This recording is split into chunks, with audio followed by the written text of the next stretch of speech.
শেখ শাহজাহান বেতাব বাদশাহ সন্দেশখালী তা নাকি পুলিশ খুঁজে বেড়াচ্ছে, একেবারে বললেই চলে। তাকে যেভাবে পুলিশ খুঁজছে সেটা বলতে বাকি রাখে না। কারণ রাজ্যের পুলিশ নির্লজ্জ, পুলিশ মন্ত্রী নির্লজ্জ, পুলিশ মন্ত্রী। এত বড় একটা ঘটনা হওয়ার পরে শেখ শাহজাহানকে এখনো পর্যন্ত গ্রেপ্তার করতে পারছে না এ রাজ্যের পুলিশ, মমতা ব্যানার্জির পুলিশ। এগুলো ভাবা যায় না। সেখানে সিবিআইয়ের আধিকারিক গিয়ে তাদের উপর হামলা করেছে, তাদেরকে কিভাবে। দর্শক, আমরা তো চোখ রাখছিলাম, বিভিন্ন মিডিয়ায় দেখছিলাম কি খবর হয়। দর্শক, এই নিয়ে আইএসএফ বিধায়ক নওশাদ সিদ্দিকী কি বার্তা দিয়েছেন সেদিকে দর্শক আমরা চোখ রাখছিলাম। আইএসএফ বিধায়ক নওশাদ সিদ্দিকী তিনি কি জানিয়েছেন সেটা অবশ্যই আপনাদেরকে শোনাবো। দর্শক আপনারা বেশি দেরি না করে আপনাদের সেই ভিডিও দেখাবো। আইএসএফ বিধায়ক নওশাদ সিদ্দিকী এ বিষয়ে কি কথা বলছেন সেটাও আপনাদের শোনাবো। দর্শক আপনারা সেই ভিডিও দেখুন আর কমেন্ট বক্সে কমেন্ট করুন আর চোখ রাখুন ইনসাফ টিভিতে।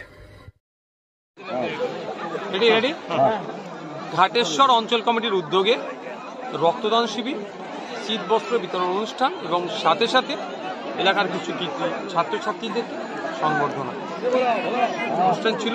300-র কাছাকাছি মানুষ রক্ত দিয়েছে এবং এখনো দেওয়া চলছে। সন্দেশখালীর ঘটনায় আজকে শেখ শাহজাহানের বাড়ির যে কেয়ারটেকার ইডির বিরুদ্ধে থানায় অভিযোগ করেছেন, কি বলবেন? এটা হচ্ছে পশ্চিমবাংলা বস। কেয়ারটেকারকে করানো হয়েছে যাতে ইডিকে ডিস্টার্ব করানোর জন্য। ব্যাপারটা হচ্ছে, দেখুন, আমাকে যখন অ্যারেস্ট করেছিল, কি অন্যায়ভাবে করেছিল আপনারা সবাই জানেন।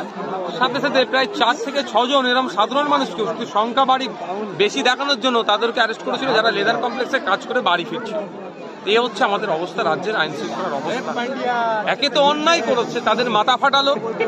এবং আমি আবারও ধন্যবাদ জানাচ্ছি মানে সিআরপিএফ এর যারা ছিলেন, অত্যন্ত বুদ্ধিমত্তার সাথে জিনিসটাকে হ্যান্ডেল করেছে। তারা কোনো রকম অপ্রীতিকর ঘটনা ঘটতে দেয়নি।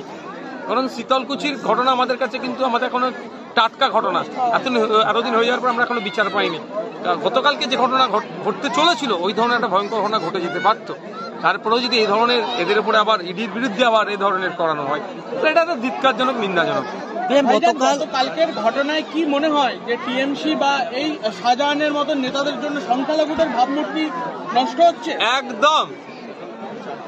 আমি গতকালকে বলেছি, আজকেও বলছি, শাহজাহান, শওকাত, আরাবুল এরা এই টাইপ যারা আছে এদের চক্করে পা দেওয়া যাবে না। বিশেষ করে সংখ্যালঘু সমাজের মানুষেরা, সংখ্যালঘু সমাজের সম্পর্কে একটা খারাপ ধারণা এদের দ্বারাই হচ্ছে। ওদের নামে অভিযোগ আছে ওরা নাকি রেশন দুর্নীতির সাথে যুক্ত, কেউ চাকরির দুর্নীতির সাথে যুক্ত। তো তদন্ত করবে, যদি দুর্নীতিগ্রস্ত না হয় তাহলে অসুবিধা কোথায়? কদিন আগে তো মন্ত্রী ফিরহাদ হাকিম মহাশয়ের বাড়িতে এসেছিল, দীর্ঘ ঘন্টা ধরে তল্লাশি করে আবার চলে গেল। তো শাহজাহান বাবুর বাড়িতে আসতো, করে চলে যেত। কিন্তু যেভাবে কিছু গ্রামের মানুষ আর তৃণমূল সমর্থকদেরকে লেলিয়ে দিয়ে তাদেরকে আক্রমণ করা হলো, এতে সংখ্যালঘু সমাজের ভাবমূর্তির উপরে অনেকটা আঘাত লাগলো। যদিও সংখ্যালঘু সমাজ এই ধরনের অন্যায়কে প্রশ্রয় দেয়নি আর আগামীতেও দেবে না। কিছু মানুষকে ভুল বুঝিয়ে করেছিল, ওখানকার মানুষরা এখন ভুল বুঝে তারা অনুতপ্ত। এই ধরনের ঘটনা তারা এদের ফাঁদে আর পা দেবে না। লোকসভা ভোটের ব্যবহার বা দাঁড়াবার ইচ্ছা প্রকাশ করেছে, কতটা ইচ্ছা এখন আছে? ইচ্ছা তো আছে, সম্পূর্ণ ইচ্ছা আছে। তবে এখন আমি ভাবছি, এখন পর্যন্ত যে ভাইপো বাহিনী বা মমতা ব্যানার্জির পক্ষ থেকে এখন আমার নামে মার্ডার কেসের সাথে সরাসরি যুক্ত কেন হয়নি সেটাই এখন আমি ভাবছি। কারণ এরা এত হিংসাপরায়ণ, যখন যেটা পারবে এদের পাস্ট রেকর্ড ভেঙে সেটা এরা করে। তবে যে লক্ষ্যে ছিলাম সেই লক্ষ্যে আছি, আগামী দিনেও থাকবো।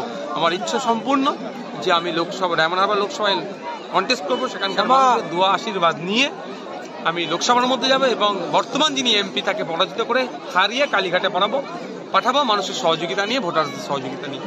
গতকালের ঘটনায় ইডি আক্রান্ত যারা ছিলেন, যে আধিকারিকরা, তাদেরকে বিচারপতি অভিজিৎ গঙ্গোপাধ্যায় দেখতে যান এবং সেখানে বিচারপতি গঙ্গোপাধ্যায় তিনি একটি মন্তব্য করেছেন এবং সেটা ব্যক্তিগতভাবেই করেছেন যে শাহজাহানকে রাত 12টার মধ্যে ইডি অফিসে হাজিরা দেওয়ার কথা তিনি জানিয়েছিলেন ব্যক্তিগতভাবে। এই ব্যাপারটাকে কিভাবে দেখছেন?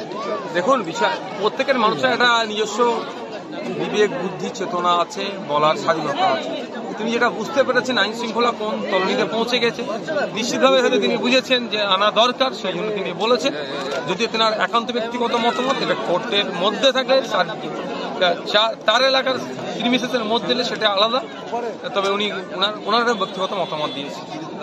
ঠিক